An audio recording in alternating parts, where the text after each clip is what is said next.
Hello everyone, welcome back to the Stitches in STEM YouTube channel. My name is Michaela, I'm a knitter from Dublin, Ireland, and this is podcast episode number 30.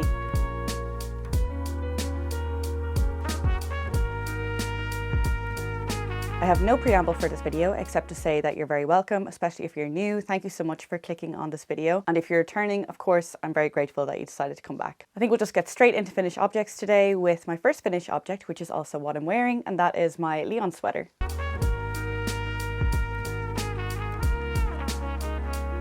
As always, I'll pop some B-roll footage or photos up here so you can actually see what it looks like on. But this is a pattern by Petite Knit and it's an all-over plain stockinette jumper. Actually, the original sample does have stripes, but I decided to do a stripeless version. The reason I chose the Lyon sweater to knit as opposed to any other plain stockinette jumper is because of the shoulder construction. So the Lyon sweater uses a European construction or an English tailoring construction, as it's sometimes called. And with that construction, you get this kind of sharp shoulder edge here because the shoulder seam is right on the top of my shoulder. For me, even though it's still kind of an oversized, very relaxed stockinette jumper, some might even say baggy, I think having that extra shoulder tailoring here makes it just a little bit more polished and elevated, and that's what I really like about this construction. The same construction is used in the poppy tee, which I have knit, and that's how I knew I really liked it. I've always said since making that project that I wanted to make something else with this construction. Going forward, I think that this pattern would be my go-to kind of stockinette jumper pattern just because of the construction. I know some people make multiple Monday sweaters. For me, I could see myself making multiple Lyon sweaters because once you get past that construction, it is just stockinette in the round, especially if you don't do the stripes. It's a lot more mindless and I see no difference between it and the Monday sweater in that regard. Obviously the yoke construction is different, but it's not any more complicated and I think it gives a lot more of a tailored fit, as I said. The pattern was gifted to me by a viewer, so thank you so much to the person who gifted me this.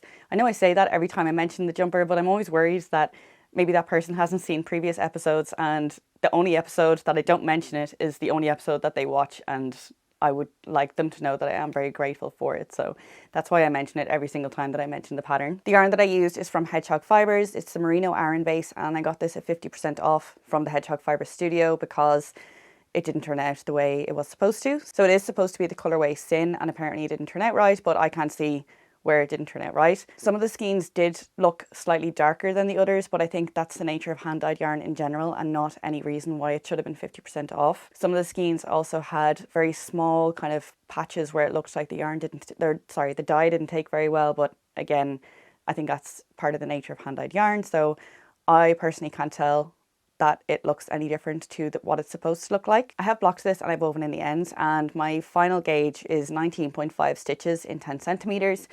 The pattern calls for 20 stitches in 10 centimeters, so my gauge is very, very slightly looser than the pattern gauge. And actually my jumper is a little bit more oversized than it's supposed to be for my size. So my jumper is giving me 23 centimeters of positive ease, whereas the pattern recommends 20 centimeters of positive ease. 20 centimeters is kind of at the upper end of what I'm comfortable with, so 23 is definitely oversized in my opinion. And if I made it again, I would possibly go down a size just to have a little bit less positive ease. I think I would probably aim for around 15 centimeters. I think would be like a sweet spot for me.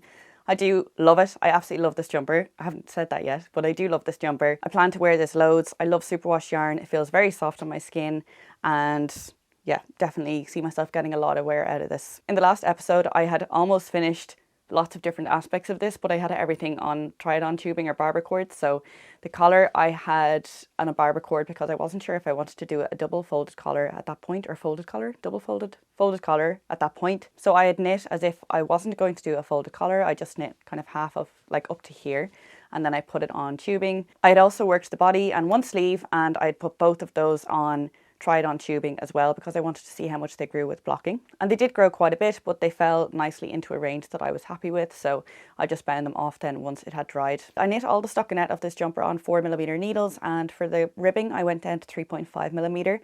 So I did do the collar on 3.5mm needles, and once I decided that I wanted to do the folded collar, I went back in and I re-knit it, and I continued knitting it as the pattern instructed. Once I folded it over and bound it off, because you attach it to the inside with kind of two together basically.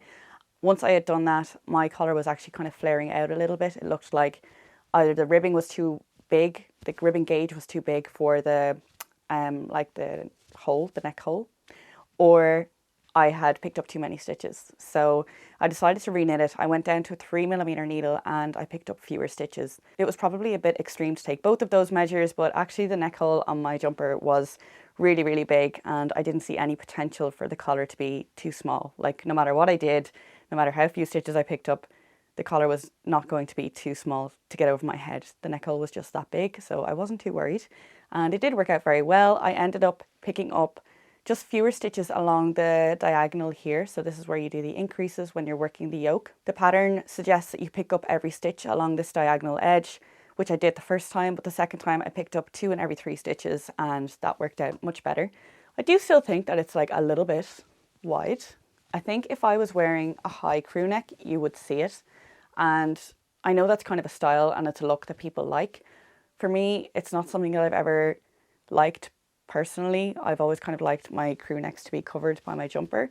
It is something that I'm learning to like a bit more, but it wouldn't be my first preference for a style. And I also think that it kind of limits the colours that I could wear. I also think it looks better if the jumper is like considerably wider than the t-shirt underneath, and then it looks intentional. Whereas if you just see like a sliver of the t-shirt peeking out above the collar, I don't think it looks as good. Right now I'm wearing a scoop neck, so there's no chance of it peeking above the collar, but I think some of my crew necks might possibly pop above here, so we'll see how that looks. I also think I could put elastic in here.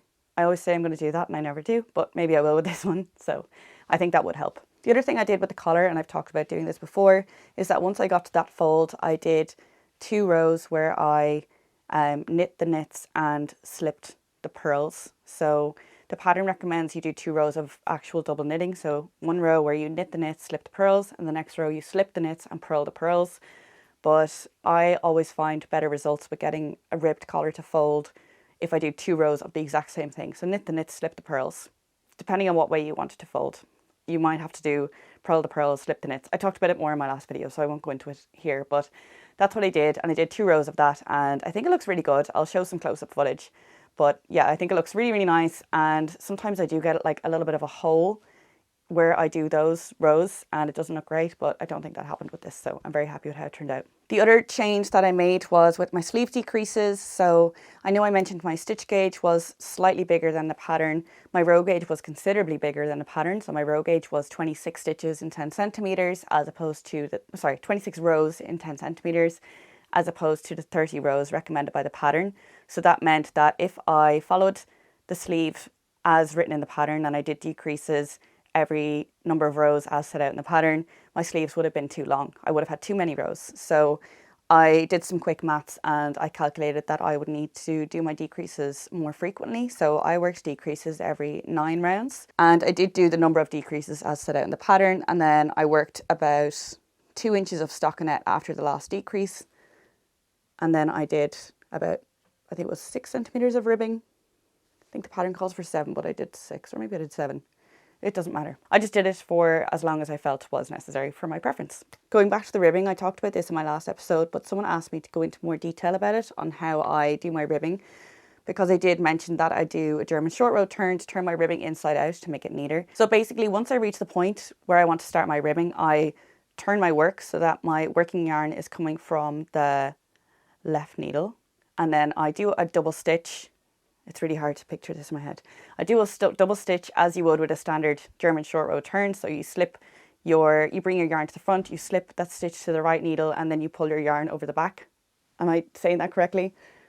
If you know how to do a German short row turn, that's what you do. And then I just start my ribbing. So if I'm doing 1 by 1 ribbing, the first stitch on my left needle, I'll knit it, and then I'll purl, knit, purl, all the way around. Once I get around to that double stitch, if I have an even number of stitches on my needle, which I should because you need an even number of stitches for 1 by 1 ribbing, that double stitch should be worked as a purl. So I just work it as a purl stitch, and that's all I do. And then I just continue working my ribbing on the inside. With sleeves, I find it can be a bit easier to turn the whole jumper inside out. So you're actually working the sleeve as you would if you were working it on the right side. I'm probably confusing things now, but yeah, I find it easier to turn the whole jumper inside out just because I do my sleeves on short circular needles, the 40 centimeter ones or 35 centimeters, and it feels like the stitches are more stretched around the needle when I don't work it inside out. So I hope that makes sense. It's really not as There's really nothing complicated to it. It's, if you know how to do German short row turns, that's all it is. You just turn your work a German short row, double stitch, and just keep working your ribbing in the round then. I talked before about the diagonal line that's kind of visible across the front of this jumper. That's from when I was doing my helical knitting and I was swapping the strands, so I was slipping 3 stitches before picking up the next strand. Unfortunately, it is still visible after blocking. I was hoping it would kind of block out, especially because this is a superwash yarn, and I just thought maybe the stitches would kind of slip into a nice stable configuration where there's no indentation across the jumper, but that didn't happen. It is still visible, but only under certain lighting, and sometimes I forget it's even there and I can't see it, and then it'll catch the light a certain way and all of a sudden I can see it again. So it actually doesn't really bother me that much, and I don't think there's much I could do about it anyway, even if it did bother me. I did mention before that I could go in with a needle and manually fix it, but I'm not sure if I'm bothered to do that for the whole jumper because it is kind of like the whole way around the torso. I made more of an effort to loosen my slipped stitches on the sleeve, so at that point I realised that I was getting this diagonal kind of indentation, and I thought that it was because I was kind of pulling the yarn too tight after slipping my stitches. So when I got to the sleeve, I didn't do that. I actually intentionally kept those slip stitches quite loose, but it is still there on the sleeves, so I don't know how to feel about that. On one hand, it reassures me that it's not something I was doing. On the other hand, I don't know what I could do then to mitigate that happening. I've never had that happen before with helical knitting, and I use helical knitting all the time when using hand-dyed yarn, so I don't think it's a me problem. It's probably something to do with the yarn, maybe because it's a superwash, that it's like really prone to, like, I don't know. It could be something to do with the yarn, but I don't think it's anything to do with me, so that's a little bit reassuring. But yeah, as I said, it doesn't really bother me, so it's fine. Someone also asked me about helical knitting, what I do when it's time to stop helical knitting, so when it's time to just switch to one strand. And I was kind of trying to figure out what I do, because I generally don't have a technique. I just kind of stop helical knitting. So I think that once I reach the point where if I were to keep helical knitting, I would slip the next 3 stitches and then I would pick up the second strand of yarn.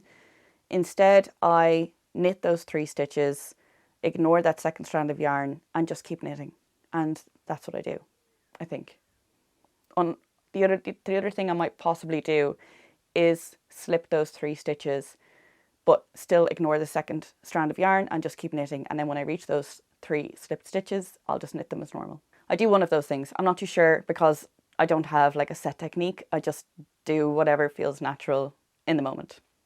I feel like I've said a lot about this and I didn't realise I had that much to say, but anyway, I do love it and I will wear it a lot. It is, as I said, a lot more oversized than I would typically go for in a jumper, but it is definitely going to have a role to play in my wardrobe. I don't think I've mentioned this before, but the fact that the yarn was so heavily discounted, I had really low expectations for how it might knit up, and I told myself that it might not be the kind of jumper that I could wear out of the house if it's that bad. I definitely think I can wear it out of the house. I had a very specific role for it in my wardrobe. So basically my boyfriend and I, we don't live together. And so I go over and I stay at his place a lot and I bring overnight bags.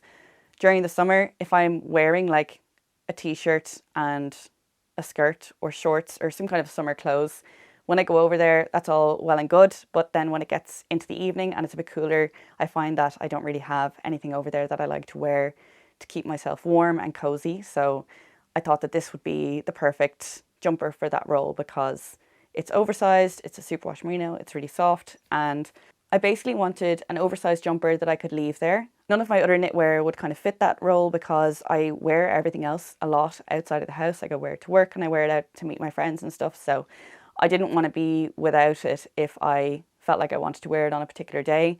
Whereas with this, I was like, well, if I'm not going to be able to wear it outside the house anyway, I might as well just leave it in my boyfriend's house, and that can be my jumper that I wear on summer evenings when it gets a little bit cool. Very specific niche. It's like jumper that I leave in my boyfriend's house for cool summer evenings.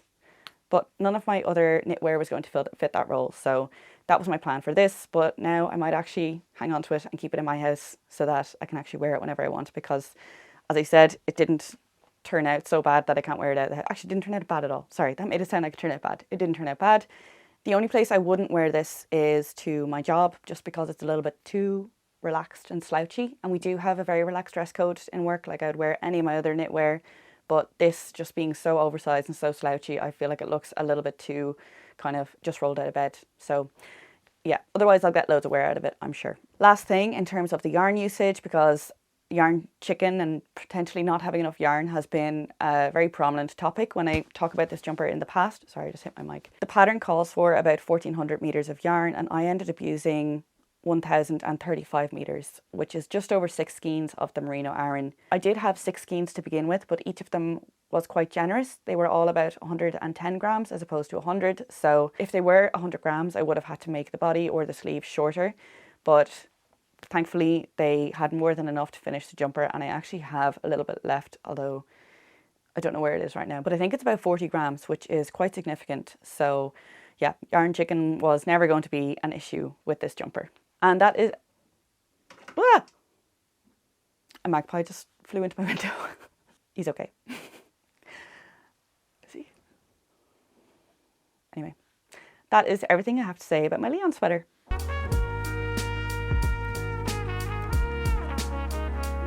My next finished object is a pair of vanilla socks, which I showed in my last episode. This yarn is from Sock Una Troca, which I believe is a Spanish yarn dyer, and I got it at Barcelona Knits last year. I'm not going this year, but if you are going and if they're vending, definitely have a look. I know I said that in the last episode, but I absolutely loved their stall, like loved it. So definitely take a look at their stall if they're there. And if they're not, they do have a website, so I will link that in the description box below. This colour is called Platypus, and it's very heavily green colour, but it's got little speckles of, there's kind of speckles of burgundies and pinks in there. Can't really see it very well on camera, but trust me that they're there. It did turn out a bit stripy, which I don't mind at all. I really like it. For the contrast colour, I used a 20 gram mini skein from a different sock set that I had from a homespun house. So I don't know the colour, but it's a taupey grey brown kind of colour. I don't really have much to say about these. The only significant thing is that they were toe up, because the green yarn was a 50 gram skein and I didn't know how long I would be able to make the leg with a 50 gram skein. I do have a little bit left over, so I could have made it longer, but the leg I think is 60 rounds, which is my typical sock leg. So I decided to just call it at 60 rounds and I went into the ribbing. For the ribbing, I did a 3x1 rib, which is not my typical. I usually go for a 2x2. Sorry, let's just take a moment for my October nails. I love this colour. I have yarn this colour actually. Maybe it's a sign that I should cast that yarn on. So yeah, the ribbing is a 3x1, and I don't know why I did that, because I actually don't really like 3x1 rib. I've done socks that have 3x1 rib all over the leg, and I find it stretches out a lot with blocking to the point where it doesn't have the same elasticity. So it doesn't have the same elasticity as a 2x2 rib, and I do kind of notice that when I try these on. I haven't actually worn them properly yet, but I have tried them on, and I do notice that they don't feel as snug around the cuff as I like my socks to feel. So I may or may not redo that. We'll see. For these socks, I did a shadow wrap heel. The main reason I don't do a lot of toe-up socks is because I have struggled to find a heel that fits as well as a heel flap and gusset on cuffed end socks for me.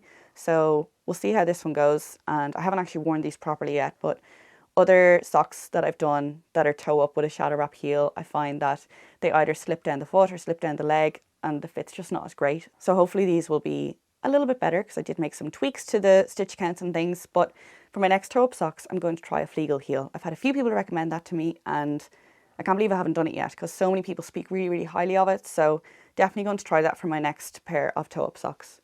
But otherwise, yeah, really happy with these. As I said, not much to report, because it's a very basic vanilla sock.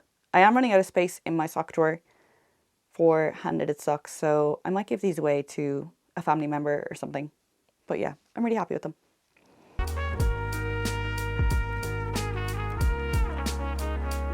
I have finished my through line shawl, but I'm not going to talk about it because I haven't blocked it or woven in the ends yet, and I prefer to give my final thoughts when all that's done, so I'm going to wait until the next episode to show you that. So we'll move on to whips, and because I finished my through line shawl, I decided to take my nightlight shawl back out of hibernation.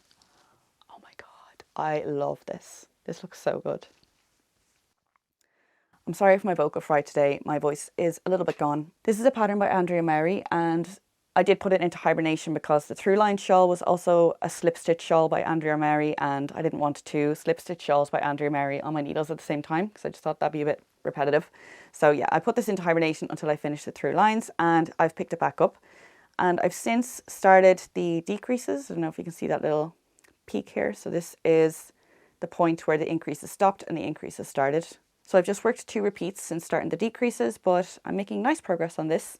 The yarn that I'm using is from Brushtail Yarns, which is a New Zealand yarn company, and they specialise in this upcycled merino possum yarn. So the red, like the primary red colour, is just called red, and it's their DK weight. And the burgundy colour is called Firefly, and that's their fingering weight, but I'm holding it double. I just couldn't get that colour in the DK weight when I bought these yarns. I'm knitting this on 4mm needles, and the gauge is 20 stitches in 10 centimetres. And it's a gift for my boyfriend. I was really loving working on this before I put it into hibernation, I guess. And I'm really happy to have it back on my needles. It's a really satisfying knit.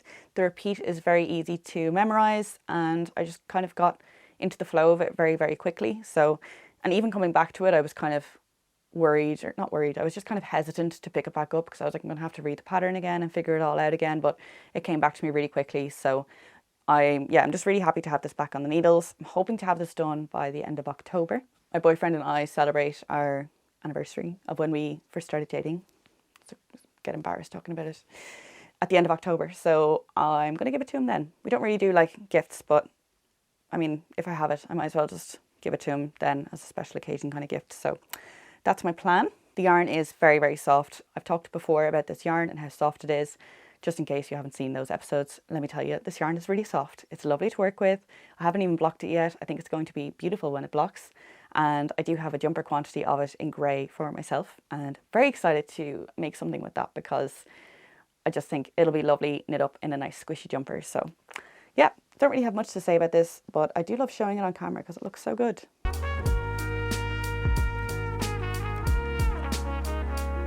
Moving on to probably my most significant whip at the moment. This is my Holly Sweater by Pernille Larsen of Knitting for Olive. And it is a bit scrunched up on my needles. This is the biggest cord that I have. I think it's like 100 centimeters. And I haven't yet split for the sleeves. So I've basically got the full stitch count for the sleeves and the body on this one needle. So it's a bit scrunched up, but hopefully you can see it. The yarn that I'm using is also from New Zealand. The grey and the green are both from Wild Earth Yarns, and it's their Aspen 8-ply, I think it's called. It's basically 100% Polworth and it's DK weight. I would say it's a very heavy DK, almost Aran weight, in my experience of knitting with this. But we'll get back to that. The red yarn is the same one I just showed in the Nightlight shawl, so I didn't buy a specific yarn for the berries because I knew it used so little, and I just used that merino possum red yarn. That is a DK weight yarn, and because this is a 3-stranded colourwork, I had 3 strands in my hands at the same time, and I did notice a huge difference in the thickness of that red yarn compared to these grey and green yarns. So that's why I think the grey and the green are a little bit closer to an Aran or a worsted weight. I still don't know the difference between those two. I know there is technically a difference, but I always consider them to be the same weight. I also really struggle to get gauge on these yarns, which I've spoken about, so I won't go into too much detail. I have done my best to measure my gauge with this as I'm working it, but because it's a circular yoke and because there's colour work and because I have those bobbles, berries things, it's actually very difficult to find a stretch of 10 actually impossible to find a stretch of 10 centimetres where I can accurately measure my gauge. So I've done inaccurate gauge measurements, and I think I'm somewhere between 19 and 20 stitches in 10 centimetres. The pattern gauge is 21 stitches in 10 centimetres, so I'm a little bit bigger than the pattern gauge, but my original gauge swatch was 18 stitches in 10 centimetres. And that was way too big because even if I went down a size, the jumper would have turned out too big at that gauge. So I'm pretty happy that I'm now a little bit tighter. I've done the calculations, and if my gauge is 19, 20 stitches, I can knit the size down from what I would typically knit, and I'll still get the correct amount of ease in the body. So I am knitting the size extra small as opposed to the small, which is more in line with my bust circumference. But just to account for my gauge, I did go down a size. The good thing about this jumper is that I had loads of time to figure out which size I was going to make, because even up until the point I'm at now, which is quite far down the yoke, this size extra small and the small are the exact same. At this point, there is a difference in the number of rows I need to knit now before splitting for the sleeves, but it gave me enough opportunity to kind of figure out my gauge-ish inaccurately and decide what size to make based on that. This pattern scares me so much. I'm so intimidated by this pattern. I have been intimidated at every single step, and I think it's working out okay so far, but I've just been like so nervous about this. So the first part being the stockinette here, I was worried that once I started working that green colour in, that there would be tension differences and it would like bunch up or do something weird. But all that seemed to be going okay. And then I added in the red colour, and then I was worried that something weird would happen because I was now working with 3 colours and I was doing bobbles and I was catching floats, and I was worried that it would look strange then as well, but it seemed to go okay.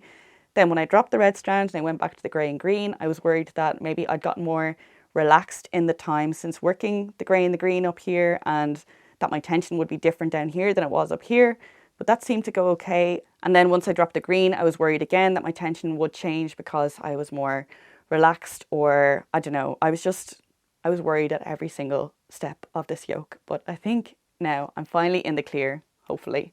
I have blocked this twice. I'm not even finished the yoke and I've blocked it twice because I've just been so worried about it. So yeah, I do think it's going okay, but I have been a bit nervous. I've talked before about colour work. I don't think it's my strong suit. I don't feel confident in my colour work. So this has definitely been a challenge, but it has been a fun challenge. And the colour work chart is not that long. Like, it's only about 20 rows. So if I messed up and I needed to do it again, it's not going to be as big of an investment as a full colour work yoke, like the Alpine Bloom tee, which was like over 50 rows in the colour work chart.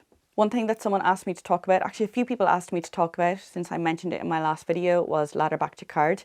And I'm really sorry I didn't talk about that more. I know I just kind of glossed over it and I didn't really talk about it, so I do apologise for that. But Ladderback Jacquard is basically, it's the method that I used to catch my floats. So on the round where I have the berries, there's quite large gaps in between the berries on each row, so you need to catch the red yarn.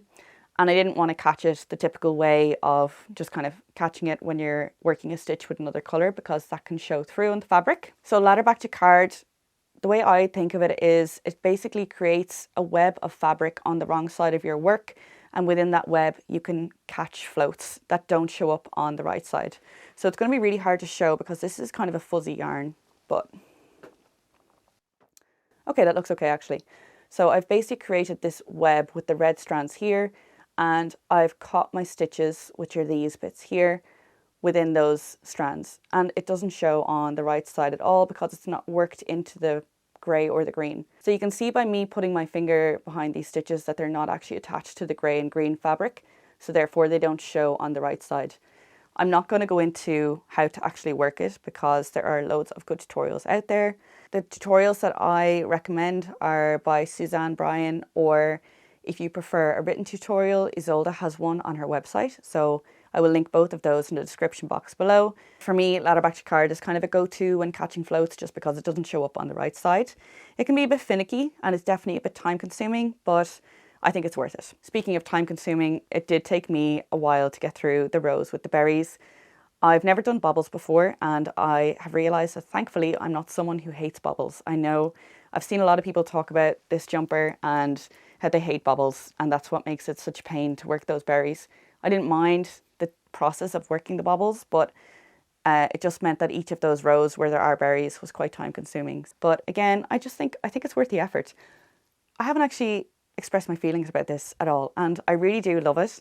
Once I started working those berries and I saw the red coming through, I was like, oh my god, it's happening. Like, I was so excited, and I love how it looks. I'm so pleased with how this has turned out. I know I've been talking about how worried I've been, and I probably sound like a nervous wreck, but I think it's turned out really, really well. There is no bunching. There's no kind of differences in tension between the colour work and the plain stockinette. I know it's kind of hard to see again in the small needle, but hopefully in the next podcast episode, I'll have the body and the sleeves split and you'll get a better idea of how it's looking. As I said, I've blocked it twice. So basically from here, from just below the berries up is all blocked. And I do think that you can see that it looks pretty good. It went better than I expected, to be honest. I really thought that this would be the kind of project that I would have to redo until I found the right needle size and the right tension, but thankfully it's worked out pretty well so far.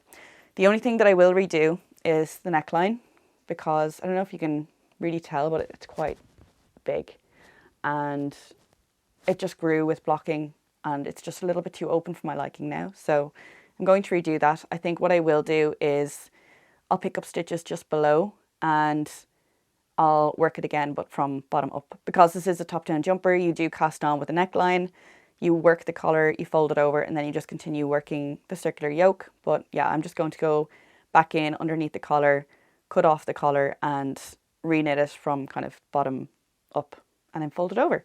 I might do a 2x2 collar, I'm not sure. And I also might work some decreases before working the collar.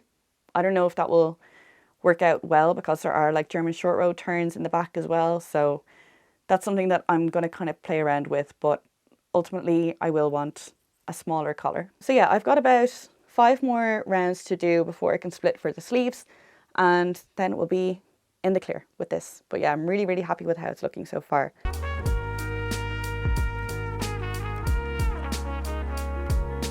My last project for today is another pair of socks, and these are my Halloween socks. So cute.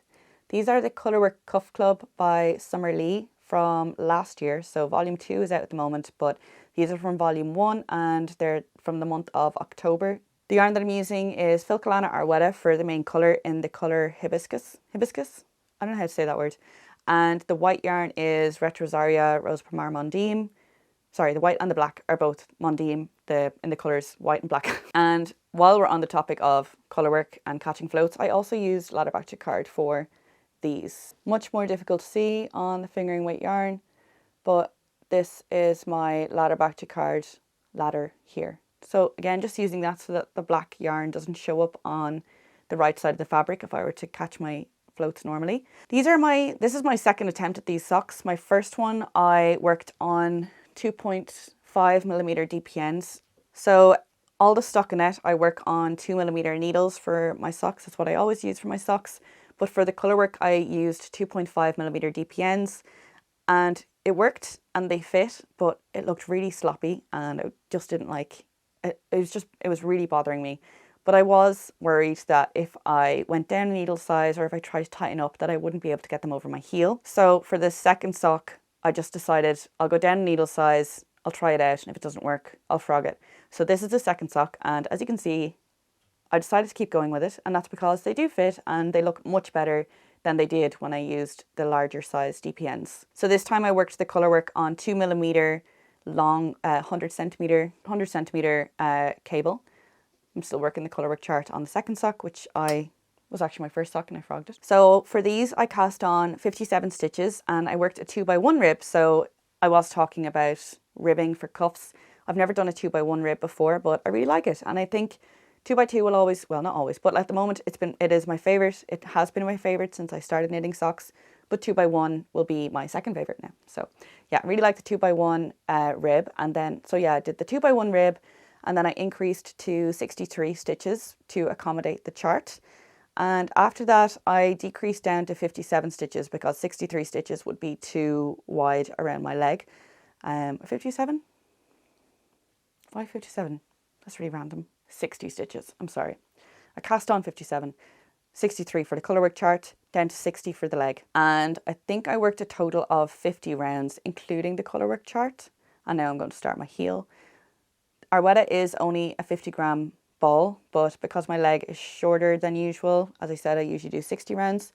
I think I am going to have enough yarn to finish these socks. Yeah, I don't have much to say about these, but I am really proud of them. I feel like they're kind of significant for me because, as I have been saying already, colourwork is not my strong suit, and I have made colourwork socks and I'm never 100% happy with how they turn out. I feel like I'm always kind of like, I could be neater, it could be tighter, but if they're tighter, then they don't go over my heel. But I think I'm finding a balance with these socks now, so definitely getting there. These are obviously a 3-colour colourwork as well, which is a little bit of a challenge. So I have made 3-colour colourwork socks before. The daisy ones that I showed a few months ago, I'll pop a picture up if you can't remember. And actually I saw someone on Instagram made the exact same socks, like, because I combined 2 charts. I combined the chart from March with the chart from January, and someone on Instagram made the exact same socks in the exact same colours and they tagged me in it. And it was funny because I saw the little thumbnail photo in my notifications and I was like, who took that photo of my socks? And then I clicked it and I realised it was somebody else that made the same socks. And I was like, oh my God. Yeah, it made me really happy to see that somebody had made the same socks that I made and tagged me in it and everything. Like, it was really, really cool. And their socks were incredibly neat and perfect. And that's why I was like, they're not my socks because mine don't look that good. But yeah, they were so, so neat. And that's kind of what I aspire to for my colourwork socks. So I do think I'm getting there, or I'm getting somewhere, especially with these. They definitely look better than any other 3-colour colourwork socks. That's such a mouthful that I've ever made before. So yeah, very happy with these.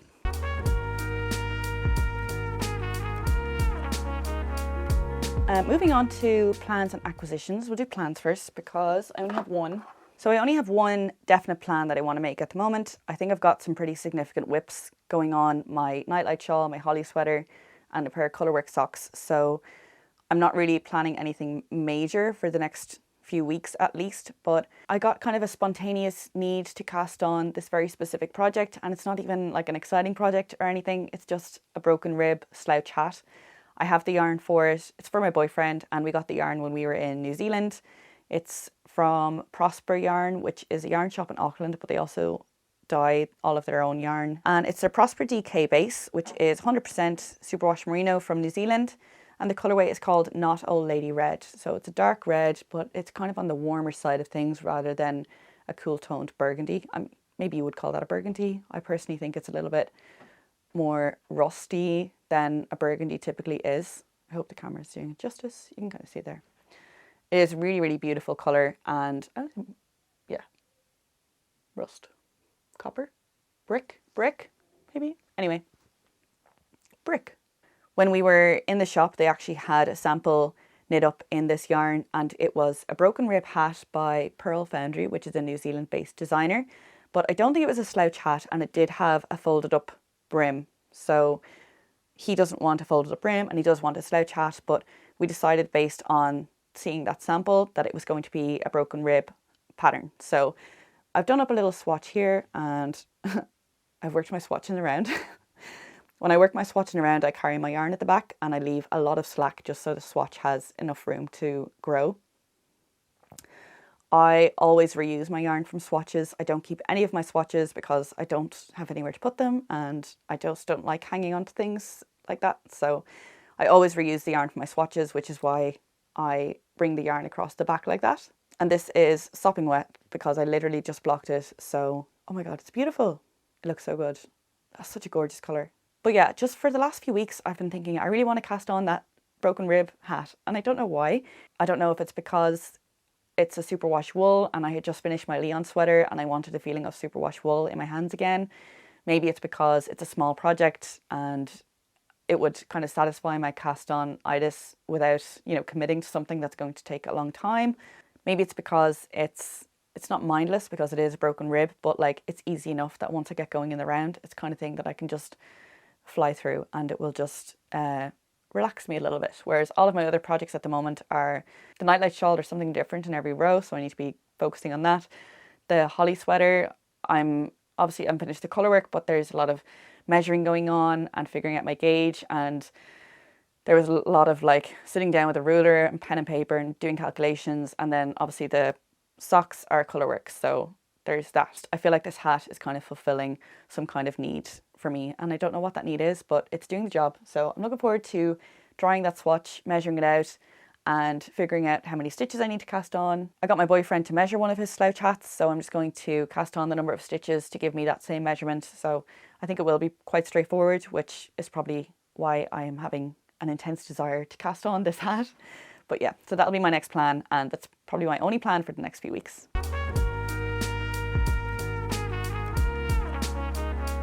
Finally, moving on to acquisitions. I have 2 acquisitions. One of them is a yarn and one of them is a book. The yarn is from Nicole C. Mendes, which is a self-striping yarn dyer based in Germany, I think. And she's having a knit along all year long. And when I got this, it was 20% off her entire shop online. I don't know if it's still valid, but yeah, she was doing 20% off her entire shop. I also got some more sock needles while I was shopping because they're from GO, and obviously GO is a little bit pricey. So if I could get 20% off, I was like, I might as well do that. So I got another 9-inch or 23 centimeters. Yeah, 9-inch/23 centimeter 2mm needle, which is my standard for fingering weight socks. But I also got the same length needle in a 3.25mm size because I want to try making some DK weight socks, and I figured that was a good size needle to start with. I don't like the idea of like buying needles and casting on my socks and realizing I can't get a good gauge with that needle size and like never using it again. So I didn't know whether to get like 3.25, 3.5. Do people use 3.5 for DK weight socks? I've never made DK weight socks, so I don't know. But I figured 3.25 is a happy medium, and hopefully we'll get a good gauge on that needle size. But I did get a yarn. This colorway is called Hello Fall. I'll put a picture up from her website because I think it shows the colors better. I'll hold it here because I do think the camera's overexposing it a little bit. In person, the yarn looks a little bit more cool toned and almost like primary color leaning than the photo looked on the website. So I'll see how it looks when it's knit up. One thing that I'm not seeing at first glance in the skein, but is there, is the kind of pale orangey kind of color that's in the photo. Because when I first look at the skein, I see red, yellow, blue, and I'm thinking, okay, primary colours, it's not very autumnal, but there is that pale orange colour in there. So I think when it's knit up, it will look more representative of what it looks like in the photo, or hopefully it will. But even if it doesn't, like, it's going to be fine. I also think that I can force it to look more autumnal if I am strategic with my contrast colour for the heel and toe, if I'm doing a contrast colour toe. I don't know. I won't be casting these on for a while. But yeah, that's something I'll think about when I do cast on. And the book that I got was actually sent to me by a viewer, so I was so excited to receive that. She's a viewer from Dublin, and she messaged me to tell me that she had 2 copies of... I know everyone talks about the pronunciation of this. I thought it was French. I always assumed it was the French for wool, but I've just looked it up and it's Finnish, which I didn't know. And the Finnish pronunciation apparently is Laine. So I'm going to say Laine. I think that's correct, but you can correct me if I'm wrong. Everyone talks about the pronunciation of this, and I am no different. But yeah, I'm going to go with Laine, and it's the Spring 2025 edition. So she said that she had 2 copies of this and asked me if I wanted one. So of course I said yes, and I am just so excited to get going with this because I've never had a Laine magazine, and the patterns in this are just beautiful. The first one that I'm going to cast on are these socks, which are called Blue Hour, and they're by Vera Välimäki. It's hard to see in the sample photo because it's knit in such a dark yarn, but they are a lace sock, which I love. I love a good lace sock, so those will be the first thing that I make. And there's also some nice articles and stuff in this that I didn't realise. I thought Laine magazines were just patterns, but yeah, there's some cool articles in this that I'm really looking forward to reading. So yeah, very grateful to receive this. There's even a recipe in here for Nordic cardamom buns and for lemon ricotta ravioli. I didn't know that these books came with recipes, so I'm so excited. That's like 2 birds, 1 stone, because I love baking as well. So yeah, very excited to try out all of the lovely things in this magazine. So that is everything for today. Thank you so much for sticking around to watch this if you've made it this far. So if you liked this video, please do give it a thumbs up because it really helps my channel. And if you're not subscribed already and you want to see more content like this, please do consider subscribing. Thanks again for watching, and I'll see you in the next episode. Bye.